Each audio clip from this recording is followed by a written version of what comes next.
Hello friends, welcome back to Toolist through you.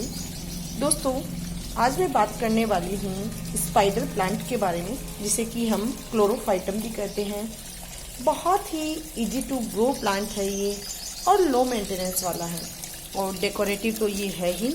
आपको लगभग plant lovers के पास में ये प्लांट देखने को मिल जाएगा।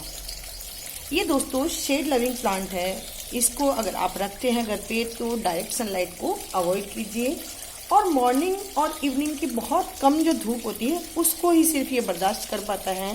ज़्यादा तेज़ धूप ये प्लांट बर्दाश्त नहीं कर पाता है।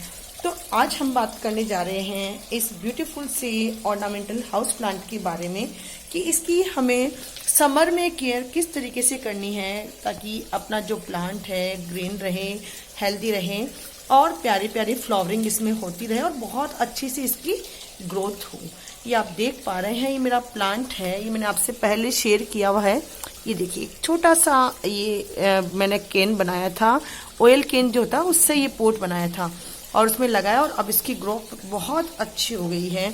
तो दोस्तों सबसे पहले तो इसकी बेस्ट क्वालिटी ये है कि ये एयर प्योरीफाइंग प्लांट है। दोस्तों ऑक्सीजन तो लगभग जो सारे प्लांट हैं वो रिलीज करते ही हैं। ये ऑक्सीजन खूब सारी रिलीज करने के अलावा वातावरण में जो काफ़ी सारे टॉक्सिन्स होते हैं, जो गैसेज होती है, जो पॉइजनस मटेरियल्स होते हैं, उनको ये एब्जॉर्ब करता है।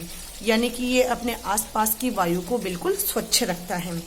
और इसका समर में जो है ग्रोइंग पीरियड होता है, आप देख पा रहे हो। ये मेरा प्लांट देखिए बहुत ही अच्छा खूबसूरत सा, और अभी समर सीजन है तो इसमें हम इसकी केयर किस तरीके से करें मैं उसी के बारे में आपसे बात करने वाली हूँ। विंटर्स में ये थोड़ा सुप्तावस्था में रहते हैं, यानी कि इसकी जो ग्रोथ है वो इतनी ज़्यादा अच्छी नहीं हो पाती है। ये देखिए लीव्स इसकी बहुत ही सुंदर होती है। इसका बॉर्डर होता है वाइटिश और ग्रीन इसके मिड में होता है। बहुत ही सुंदर ऑर्नामेंटल हाउस प्लांट जो कि हर प्लांट लवर के पास ये होना ही चाहिए मैं कहूँगी। तो चलिए बात कर लेते हैं थोड़ी सी इसके बारे में। सबसे पहले तो आपको ये ध्यान रखना है इसका कि आप इसको अगर अपने घर में रखते हैं तो इसको शेडी प्लेस में रखें। धूप से इस प्लांट की जो टिप्स हैं वो खराब होने लग जाती हैं। धूप से ये प्लांट थोड़ा खराब होने लग जाता है और इसकी पत्तियां जो है अगर ज़्यादा धूप में रखेंगे तो वो श्रिंक होने लग जाएगी। जैसे ये लीफ आप देख पा रहे हैं, ये इस तरीके से बंद सी आपको अगर आपने धूप में रख रखा तो आप ध्यान दीजिएगा इस तरीके से इसकी पत्तियां जो है खुली हुई नहीं रहेगी, बिल्कुल बंद सी रहेगी, श्रिंक हो जाएगी। ये देखिए थोड़ा गंदा आपको लग रहा होगा क्योंकि हमारे यहाँ थोड़ा अंधड़ आया था अभी शेखावटी रीजन में, इससे थोड़े प्लांट बार बार गंदे हो जाते हैं। तो आप ध्यान रखिए ज़्यादा सनलाइट से अवॉइड इसको रखना है। आपको शेडी प्लेस में रखना है, फिल्टर्ड लाइट में। जहाँ तक हो सके आप इसको फिल्टर्ड लाइट में रखिए या ग्रीन नेट के नीचे रखें ताकि इसकी पत्तियाँ बिल्कुल लश ग्रीन रहें। समर में आप इसको मॉइस्ट रखें, इसके आसपास मॉइस्चर का वातावरण रखिए। जैसे कि आप मेरे पास देख रहे हो, ये मैंने वाटरफॉल बनाया हुआ है, ये भी मैंने आपसे शेयर किया हुआ है मेरे गार्डन में। ये ठंडक देता है, आसपास के प्लांट्स को ठंडक मिलती है जिससे प्लांट की थोड़ी ग्रीनरी अच्छी रहती है। तो इसके आसपास अपने को नम वातावरण रखना है। इस तरीके का आप कोई वाटरफॉल बना सकते हैं। अगर इस तरीके का आपने नहीं बनाया है तो किसी बकेट में या टब में आप पानी रख के इसके आसपास भी रखेंगे ताकि वेपर्स जो उड़ेंगी तो इसके आसपास का वातावरण जो है नम रहेगा। तो आपको समर में इसको मॉइस्ट रखना है, डेली वाटरिंग करनी है, इसको सूखने नहीं देना है। विंटर्स में जब हम ऊपर की मिट्टी सूखती है तब पानी देते हैं, लेकिन समर्स में आपको ध्यान रखना है 1-2 दिन से ही इसमें पानी देना है। पानी बहुत ज़्यादा देंगे तो भी इसकी पत्तियाँ पीली सी आपको दिखाई देने लग जाएगी। अगर आपकी पत्तियों में पीलापन है तो आप समझ लीजिए आप ज़्यादा पानी दे रहे हैं, और अगर आपकी पत्तियाँ श्रिंक है, मुड़ी हुई है, तो आप समझ लीजिए कि आप इसमें पानी कम दे रहे हैं। तो ओवर वाटरिंग और अंडर वाटरिंग से इस प्लांट को बचाए रखें।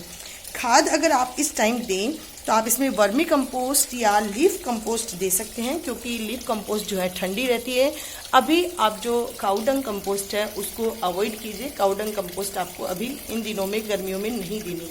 ये देखिए इससे बहुत ही प्यारे से खूबसूरत फ्लावर्स 1 2 3 4 5 6 पेटल्स वाले देखिए इसमें ये फ्लावर्स हैं जो कि बिल्कुल मोती के जैसे देखिए बिल्कुल ये इसके नीचे से ये लीफलेट निकलती है, एक डंठल सा निकलता है। देखिए स्टॉक आप देख पा रहे हो, ये देखिए स्टॉक है और इसके आसपास में ये छोटे छोटे से फ्लावर्स और इसके साथ ही ये छोटे छोटे से लीफलेट्स, जिनको बेबी प्लांट भी हम कहते हैं, ये निकले रहते हैं।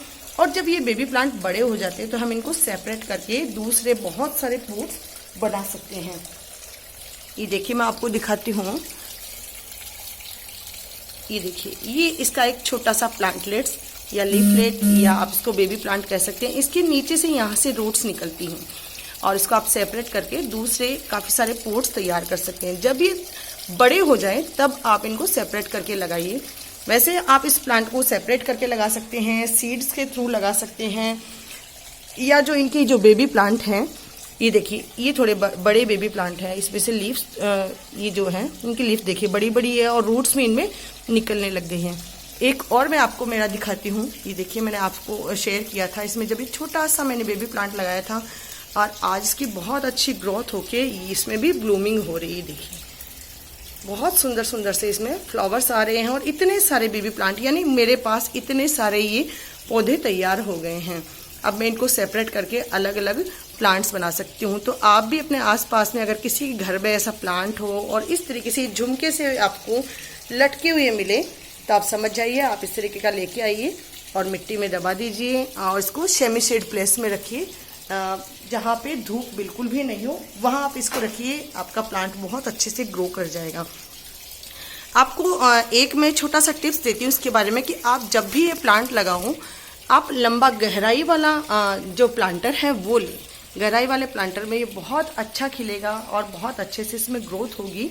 चौड़ाई आप कम ले सकते हैं, लेकिन गहराई वाला, ये आप देखिए छोटा सा मेरा ये प्लांटर है, लेकिन इसमें कितनी लंबी इसकी ग्रोथ आपको देखने को मिल रही है।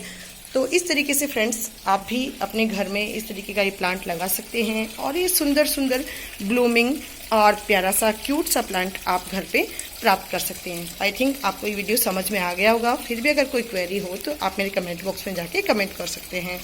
Thank you for watching. Bye.